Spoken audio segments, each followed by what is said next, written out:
Hi viewers, welcome to our channel. ప్రస్తుతం మనతో పాటు సీనియర్ జర్నలిస్ట్ దాము బాలా సార్ వారితో మాట్లాడదాం. నమస్కారం సార్. సార్, హైదరాబాద్లోని లోటస్ పౌండ్లో ఉన్న జగన్ గారి ఇళ్ల పైన జేసీబీలతో మొత్తం కూడా కూల్చేయడం చూస్తున్నాం సార్. మరి ఏం జరిగింది, ఎందుకు కూల్చేస్తున్నారు సార్? ఇదొక సంచలనం అని చెప్పచ్చు. ఎందుకంటే ఇప్పుడు ఎన్నో ఏళ్ళ నుంచి అక్కడ ఉంది, కొత్తగా ఏమి ఈ మధ్య నిన్నో మొన్నో ఆక్యుపై చేసుకుంటే కూల్చేస్తే పర్లేదు. సో ఎప్పటి నుంచో ఉంది. ఇప్పుడు చంద్రబాబు అక్కడ ప్రమాణ స్వీకారం చేయడం, ఇక్కడ ఇల్లు కూలగొట్టడం అనేది దీనికి లింక్ అయితే క్లియర్ కనబడుతుంది. ఆల్రెడీ వైసీపీ వాళ్ళు కూడా ఆరోపిస్తున్నారు, దాన్ని అడ్డుకోవడానికి కూడా వైసీపీ వాళ్ళు వెళ్ళారు. ప్రధానంగా ఏం జరిగిందంటే ఇల్లు కూలగొడుతుందని అన్ని చోట్ల మీడియాలో వస్తున్నాయి, కానీ ఇల్లు కూలగొట్టలేదు. నిజానికి ఇంటి ముందు సెక్యూరిటీ కోసం నిర్మించుకున్న షెడ్ లాంటివి ఏవైతే ఉన్నాయో వాటిని కూలగొట్టేశారు. అవన్నీ కూడా రోడ్డు మీదకి తీసుకొచ్చి వేసేసారు. సో అడ్డుకున్న వాళ్ళని కూడా దూరం నెట్టేసి పోలీసులు చేశారు. దీని మీద నోటీసులు కానీ అలా ఏమి ఇవ్వలేదని చెప్తున్నారు. గత 10-15 ఏళ్ళుగా ఉన్నవి ఇప్పుడు సడన్గా రోడ్డుకి అడ్డం వచ్చాయి, ఇరుగ్గా ఉంది రోడ్డు, ఇలాంటి కథలు జీహెచ్ఎంసీ చెప్తుంది. క్లియర్గా ఇది కక్ష సాధింపు అనేది వైసీపీ వాళ్ళు చెప్తున్నారు. నేను రోజు ఒక రివెంజ్ స్టోరీ మన దాంట్లో చెప్తూనే ఉన్నా. ఇవి జరుగుతూనే ఉంటాయి. ఇంకా తెలుగుదేశం వాళ్ళు రిజల్ట్ వచ్చిన నైట్ నుంచి స్టార్ట్ చేసేస్తారు. సో అనుభవించాల్సింది అంతే. మళ్ళీ జగన్ వస్తే మళ్ళీ ఇదే చేస్తాడు. ఇప్పుడు ఈ విషయం ఏమిటంటే వీళ్ళు గతంలో జగన్ అక్కడ చంద్రబాబు ఇది కూలగొట్టినప్పుడేమో విపరీతంగా వీళ్ళు దాని మీద ప్రజా ఆస్తి ఇవన్నీ మాట్లాడారు, చేశారు. ఇది కూలగొట్టే ప్రభుత్వం అని చెప్పి విమర్శించారు. ఇప్పుడు అదే పని చంద్రబాబు, దాని తర్వాత రేవంత్ రెడ్డి కూడా అదే పని చేస్తున్నాడు. రేవంత్ రెడ్డి బిగినింగ్లేమో అక్కడున్న ఆయన ప్రమాణ స్వీకారం చేయకముందే అది స్టార్ట్ అయింది. ఇది ప్రగతి భవన్ దగ్గర అది మంచి పేరు వచ్చింది రేవంత్ రెడ్డికి. ఎందుకంటే అది రోడ్లో ఖచ్చితంగా రోడ్డుని సగం ఆక్యుపై చేసింది. సో జనాలకి ప్రగతి భవన్లో ప్లేస్ లేదు. తర్వాత గద్దరు 3 గంటలకు కూర్చోబెట్టుకున్న వెయిట్ చేయడం, ఆ విజువల్స్ అంతా కూడా వచ్చాయి. సో కేసీఆర్ మీద వ్యతిరేకత ఉంది, ప్రగతి భవన్ని ఆయన సొంత జాగిర్లాగా చేసుకున్నాడని ఒక వ్యతిరేకత ఉనింది. కాబట్టి దాన్ని కొట్టడం వల్ల మంచి పేరు వచ్చింది. కానీ జగన్ చేసిన అక్కడ ఆ పని కానీ ఇప్పుడు రేవంత్ రెడ్డి చేసింది కానీ వాళ్ళకేం మంచి పేర్లు రావు. సో ఇవన్నీ కూడా ఏంటంటే సింబాలిక్గా జనంలోకి వెళ్తాయి ఎప్పుడైనా కూడా. రేవంత్ రెడ్డి ఇప్పుడు తన గురువు చంద్రబాబు కోసం చేశాడనేది వీళ్ళు విమర్శిస్తున్నారు. సో చంద్రబాబు రేవంత్ రెడ్డి కుమ్మక్కై జగన్ మీద కక్ష తీర్చుకోవడానికి ఇది చేశారండి. నిజానికి దీనివల్ల పెద్ద ఏమి ఒరుగుతుందనేది నాకైతే తెలియదు. ఏదేమైనా ఇప్పుడు జగన్కి కూడా అక్కడ కొంపలు మునిగిపోయేది ఏం లేదు వాటిని కొట్టేయడం వల్ల. కాకపోతే ఇదంతా ఏంటంటే సింబాలిక్గా కక్ష తీర్చుకునేదానికి ఎన్ని మార్గాలు వీళ్ళు ఎతుకుతున్నారు, ఏ పద్ధతిలో చేస్తున్నారని చూడాలి. అట్లాగే పొంగనూరులో కూడా ఈరోజు పెద్దిరెడ్డి ప్రోగ్రాం ఉంటే దానికి రానియకుండా అడ్డుకున్నారు తెలుగుదేశం వాళ్ళు. దాంతో ఆయన ఈరోజు క్యాన్సిల్ చేసుకున్నాడు. దానికి వాళ్ళు చెప్పేది ఏంటంటే గతంలో చంద్రబాబు పర్యటనని అడ్డుకున్నారు కదా తెలుగుదేశం వాళ్ళు అని. సో అదే చెప్తున్నా కదా, వీళ్ళు ఏంటంటే గతంలో మీరు చేశారు కాబట్టి ఇప్పుడు మేము చేస్తాం, మళ్ళీ వాళ్ళు వచ్చి మీరు చేశారు కాబట్టి మేము చేస్తాం. ఇది ఎట్లా ఉంటుందంటే స్కూల్లో పిల్లలు వాడు నన్ను ఫస్ట్కి ఇచ్చాడు సార్ అందుకని నేను ఇచ్చాను సార్ అంటే నువ్వెందుకు రా కొట్టావంటే వాడు ముందు నన్ను గిచ్చాడు సార్ అంటాడు. సో అలాగే ఇది కూడా వాడు మొన్న గిల్లాడు కాబట్టి నేను గిల్లుతున్నాను. సో వీళ్ళిద్దరికి తేడా లేదనేది జనాలకు తెలుస్తుంది. జనాలు మళ్ళీ 5 ఏళ్ళ తర్వాత వీడిని మారుద్దామని అనుకుంటారు, అంతకంటే ఏం లేదు. జనాలకు కూడా ఆల్టర్నేటివ్ లేదు కాబట్టి వీడిని ఈసారి మారుద్దాంలే అని అనుకుంటారు. ఇప్పుడు ఆంధ్రాలో అదే జరుగుతుంది. ఒక గవర్నమెంట్ ఉంచుతున్నారు, ఈ గవర్నమెంట్ కూడా అంతకంటే ముందు కంటే ఇంకా వరస్ట్గా ఉందని వాళ్ళకి అర్థమైనాక దీన్ని మారుస్తున్నారు. అందుకనే జగన్ కూడా అన్నాడు కళ్ళు మూసుకొని 5 ఏళ్ళు ఉంటే మళ్ళీ వస్తామని. ఎందుకంటే అంత కాన్ఫిడెన్స్, ఎందుకంటే వీళ్ళు మనలాగే ఉన్నారు కదా అని జగన్కి ఆనందం, మనకంటే డిఫరెంట్గా లేరు. ఇప్పుడు చంద్రబాబుని వీళ్ళు ఏదో పొగుడుతున్నారు డిఫరెంట్గా ఉన్నాడని తెలుగుదేశం మీడియా, ఏదో కిట్లు ఇచ్చారని. అది కూడా ఈరోజు అబద్ధం అని తేలింది.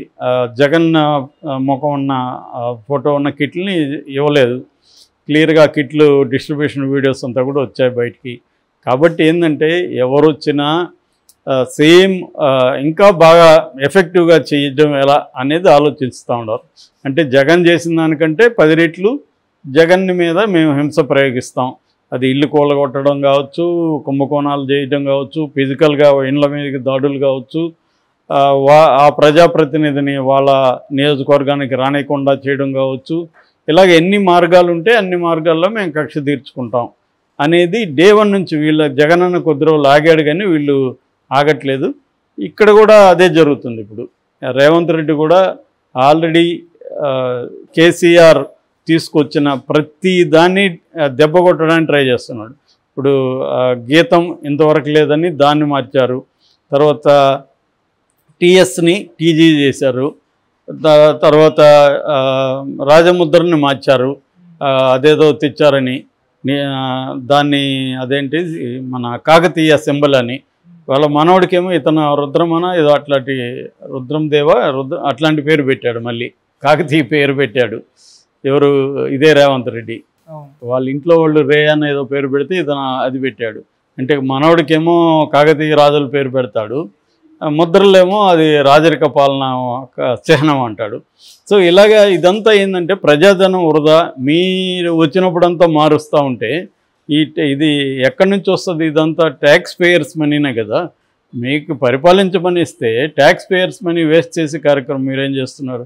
నిజానికి స్టాలిన్ అలాగే చేస్తాడు. స్టాలిన్ ఆమె జయలలిత ఉన్న ఫోటోల్ని దాన్ని మారిస్తే డబ్బులు ఎక్కువ అనవసరంగా, ఆ డబ్బులు ఏదో సంక్షేమానికి ఇవ్వండి, మార్చకండి అని స్టాలిన్ చెప్పాడని చెప్తారు. చంద్రబాబు కూడా అదే చేస్తున్నాడేమో మనం అనుకున్నారు, కానీ ఊరికే అది కామెడీ చేసినట్టున్నాడు. కానీ రియల్గా చూసుకున్నప్పుడు అది తీసేసి ఇస్తున్నారు.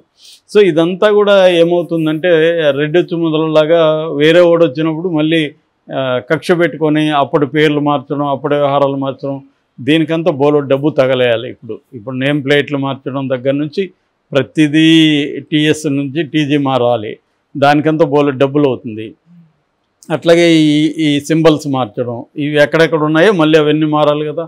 సో ఇవన్నీ వేస్ట్ వ్యవహారం. ఆల్రెడీ అది నీట్గా డిజైన్ చేశారు.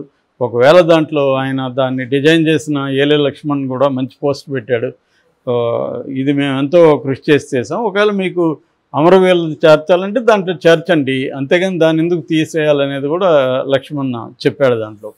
సో ఇలాగా అంటే ఈయన అసెంబ్లీలో ఓపెన్గానే చెప్తున్నాడు రేవంత్ రెడ్డి, మీ ముద్ర తుడిచేస్తారు మొత్తం అని.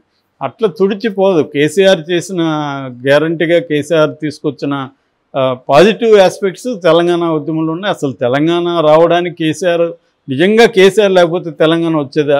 ఒక్క ముక్కలో చెప్పుకోవాలంటే ఉద్యమాలు చేశారు, చనిపోయారు, అన్నీ చేశారు, అది సరిపోలేదు.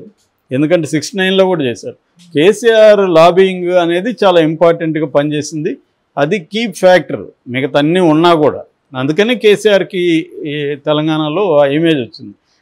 కాకపోతే కేసీఆర్ దాన్ని 10 ఏళ్ళు నిలబెట్టుకోవడం కూడా మాటలు కాదు కదా. 10 ఏళ్ళు రెండోసారి కూడా వచ్చాడు. ఇప్పుడు జగన్ రెండోసారి రాలేదు, చంద్రబాబు రెండోసారి వస్తాడని డౌటే ఆయన చేసే పనులకి. అలాగే కేసీఆర్ 10 ఏళ్ళు నిలబెట్టుకోగలిగాడు. దాని తర్వాత కూడా ఆయన ఏమీ దారుణంగా ఓటమి చూడలేదు జగన్లాగా.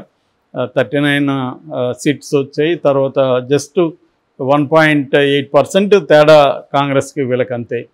సో ఇప్పుడు దాన్ని మళ్ళీ వాళ్ళు పునర్నిర్మించుకునే అవకాశం ఉంది. కేసీఆర్ ఖచ్చితంగా తెలంగాణ మీద కేసీఆర్ ముద్రని ఎవడు తుడిపేయలేడు, తుడవాలనుకున్నా. ఇవన్నీ ఇదేంటంటే సిల్లీ వ్యవహారాలు. ఇటువంటి ఒక రివెంజ్ మోడ్లో గవర్నమెంట్స్ ఉండడం అనేది కరెక్ట్ కాదు. గవర్నమెంట్స్కి రివెంజ్ ఉండకూడదు. పొలిటికల్ పార్టీలకు ఉండొచ్చు కానీ గవర్నమెంట్స్కి ఉండకూడదు. గవర్నమెంట్స్ వచ్చి పొలిటికల్ పార్టీకి గవర్నమెంట్కి తేడా లేకుండా అయిపోయింది ఈ మధ్యకాలంలో. పొలిటికల్ పార్టీ ఎన్నన్నా ఇతర మాట్లాడచ్చు. అసలు ఈవెన్ ఆర్ఎస్ఎస్ మోహన్ భగవతే చాలా మంచి స్పీచ్ ఇచ్చాడు మొన్న, అది విపరీతంగా వైరల్ అవుతుంది మోడీకి సంబంధించి. మీ ప్రత్యర్థుల్ని ఎనిమిలాగా చూస్తున్నారు మీరు, అది కరెక్ట్ కాదు అనేది ఆయన చెప్పాడు. ప్రత్యర్థుల్ని ఎనిమిలాగా చూడొద్దండి, ఒక ప్రత్యర్థిలాగా చూడండి, మీకు పోటీదారులాగా చూడండి, అంతేగాని వాళ్ళ మీద ఒక హీనమైన ఇది చేయొద్దని చెప్పాడు. కానీ ఇప్పుడు జరిగేదంతా కూడా హీనమైన పాలిటిక్సే. ఇక్కడ ఎవడు ఉత్తముడు లేడు రాజకీయాల్లో. ఎవరైనా ఏంటంటే కుల పిచ్చితోనో లేకపోతే ఇంకో పిచ్చితోనో ఒకరిని సమర్థిస్తున్నారు తప్ప నిజంగా మనం కానీ వాళ్ళతో కూడా మాట్లాడితే ఇది అవునే ఇది నిజమే లేని సార్ అని మళ్ళీ ఒప్పుకుంటున్నారు. అంటే క్లియర్గా ఏంటంటే ఎవరికి కూడా ఇవాళ ఎథిక్స్ లేవు, మోరల్స్ లేవు, పొలిటికల్ ఒక న్యాయ సూత్రంతో ఫాలో అయ్యే వ్యవహారం లేదు. అంటే రాజనీతి అనేవాళ్ళు ఒకప్పుడు, అటువంటిది ఎవరికి లేదు. ఇవాళ రాజనీతి లేదు, దూరదృష్టి లేదు, ప్రజలకి మనం ఏదైనా చేయాలనే సీరియస్నెస్ లేదు. సీరియస్నెస్ ఉంటే ఇన్ని కోట్లు ఖర్చు పెట్టి ప్రజాసేవ చేయడానికి ఎందుకు ముందుకు వస్తారు? అదే డబ్బులు ఏ గ్రామాలకు పెట్టినా ఇప్పుడు 100 కోట్లు పెడుతున్నారు. 100 కోట్లు ఎన్ని గ్రామాలు? కనీసం 50 గ్రామాలకి ఈచ్ గ్రామానికి 2 కోట్లు ఇస్తే అనేక అభివృద్ధి కార్యక్రమాలు చేయొచ్చు. 50 గ్రామాల్లో ఈయన పేరు నిలిచిపోతుంది కదా. మరి ఎందుకు 100 కోట్లు పెడుతున్నాడు? 100 కోట్లు పెట్టినోడు ఎన్ని కోట్లు మళ్ళీ సంపాదించాలి? ఇప్పుడు ఒక 100 కోట్లు పెట్టిన సంపాదించాలి, మళ్ళీ నెక్స్ట్ పెట్టబోయే 100 కోట్లు సంపాదించాలి. అంటే మినిమం 200 కోట్లు అక్కడ సంపాదించాలి. అది కాకుండా తనకి మళ్ళీ స్థిరపరచుకోవాలి కదా. సో ఒక నియోజకవర్గంలో ఒక వ్యక్తి 100 కోట్లు పెడితే కనీసం ఒక 300 కోట్లు అతను సంపాదించుకోవాలంటే ఎన్ని రకాల అవినీతి పనులు చేయాలి? దీని చుట్టూ వ్యవహారం ఉంటుంది తప్ప ఇది లేదు. సో క్లియర్గా జగన్ ఇంటి ముందు ఇవన్నీ కొట్టడం అనేది ఖచ్చితంగా ఇది రాజకీయ ప్రతీకారం తప్ప రోడ్డు వెడల్పు అనేది నమ్మశక్యంగా అయితే లేదు.